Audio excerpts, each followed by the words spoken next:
Hi, everybody. It's Peter and Sylvia, and we're back with another episode of mental health and well-being.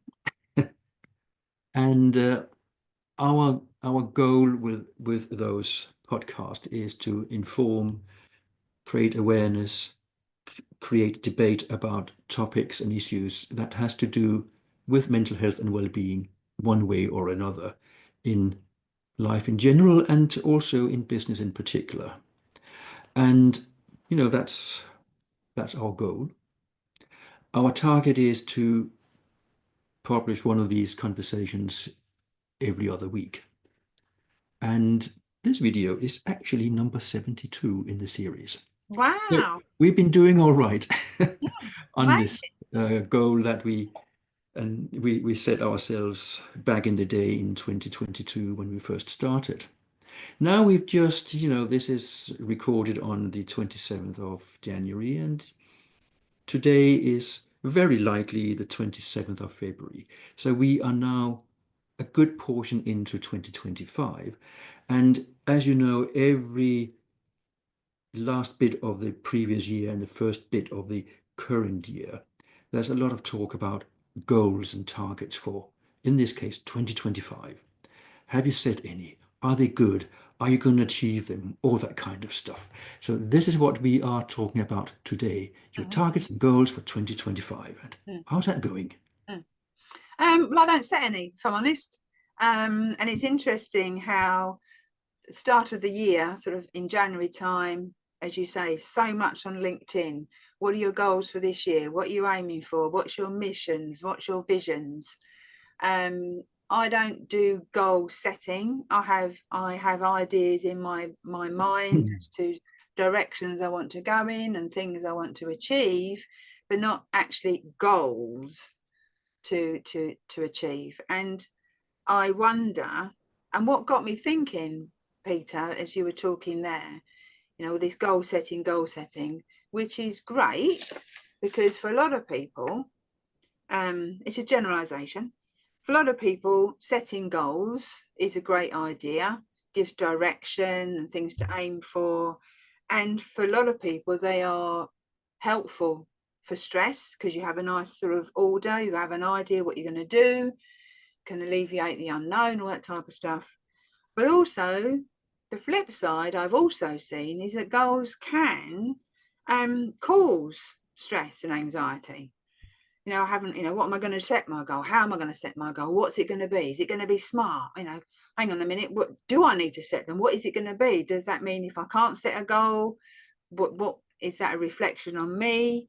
And also whether we stay rigid to those goals. So I think my point there is that sometimes they can actually be pressure on a lot of people, to set them. And then once they've set them, am I achieving it? What happens if I don't achieve it? Does that mean I'm a failure? Do I have to adjust them? You can hear all that going on. So it's a really interesting topic about goal setting, whether they're good or bad or indifferent, and everyone will have a different view, whether they work for them or not. And that is exactly where people like you and I have to know the textbook so well that we can throw it out the window. Because I have clients who thrive on setting goals. Yes. And as someone who's got a couple of diplomas in coaching, yeehaw, Mm, um, I know that goal setting is important. mm, But I also have clients who run a mile if I mention the word goals and goal setting. It's mm, not for them. mm, Then we find another way. They still want to achieve, but the thought of writing anything down on paper and following a path to get to that goal is just too much. These people still achieve. They just have a different way of doing things, which is not unlike what you just talked about, how you do things. You have ideas in your head, they're just there. You kind of take action towards achieving those without having done a formal exercise in goal setting. So I think goals and targets are good. It gives us something to measure process and progress against. But we have to be careful that they are not, as you mentioned, too rigid. mm. So maybe we should think in terms of firm yet flexible. mm, So we have a little bit of wiggle room in order to achieve things because at the end of last year and the beginning of this year, we can set goals. But we don't know what's going to happen in the world or in our business or in our life as we go along. So we may have to adjust mm, as life and business interferes in our goals. mm. I think, as you say, they can provide a lot of people with a structure, which is great for some people. They can be a pressure for others. And of course, some people thrive under pressure and some people thrive under stress too. But I think for me, the key is about goal setting. Yes, we can set those goals and have those ideas, what we want to achieve, our aims, ambitions, all those things. But picking up on your point there, things change. And what we might set now might not be appropriate or might not even work 3 or 6 months down the line, because we can change as individuals. There can be so much change. But at the same time, do we stay rigid to that goal, or do we, picking up on your point, have that bit of flexibility to adjust as circumstances or environments or ourselves dictate? And I think that is really the key for them to be. You can set them, but also have that in mind that they can flex and change depending on circumstance. And as we individuals change, for example, I might think I'm going to do X this year. A bit further down the line, I simply change my mind and do a different direction. And if we have one specific goal in mind there and we don't achieve it, and that's the only one we have, what do we do then? Or is it a bit like a tree where you have that there and you're aiming to that, but you go down lots of different routes, so you're still working towards that goal? And if that goal isn't achievable for whatever reason, what does that person do then? Because then that can cause all sorts of emotional turmoil and emotions and feelings around that. I think for me, one of the key, and I actually wrote it down before we did this around goals. It's from Bruce Lee. His quote is, "A goal is not always meant to be reached. It often serves simply as something to aim at." And I like that, because you can still have your goal, but at the same time, it might change and flex along the way. And also, in it, we might not achieve that goal, but we still do a hell of a lot of learning in trying to achieve it. And something to aim for Mm, was the one that stood out for me yeah, here. yeah. If you set your goals low, you may hit them, but you may even underhit them. Mm, So there is a school of thought which says set your goals high mm, up here, so at least you will reach them there, and mm, that's very good. mm, So if we make it too easy for ourselves, there's no um, encouragement to go and reach those goals. If they're too high, too difficult, we also break our neck before we even start. mm, So they have to be realistic. We have to think of them, are they actually achievable? But as you also mentioned, as we go along towards those goals, we can change our mind. mm, A situation can pop up which says, look, I wanted to do this, but now that doesn't seem like a good idea anymore, and we'll go and do something else. And this is where the de-stressing comes in. Goals are goals. They are not something that are set in stone.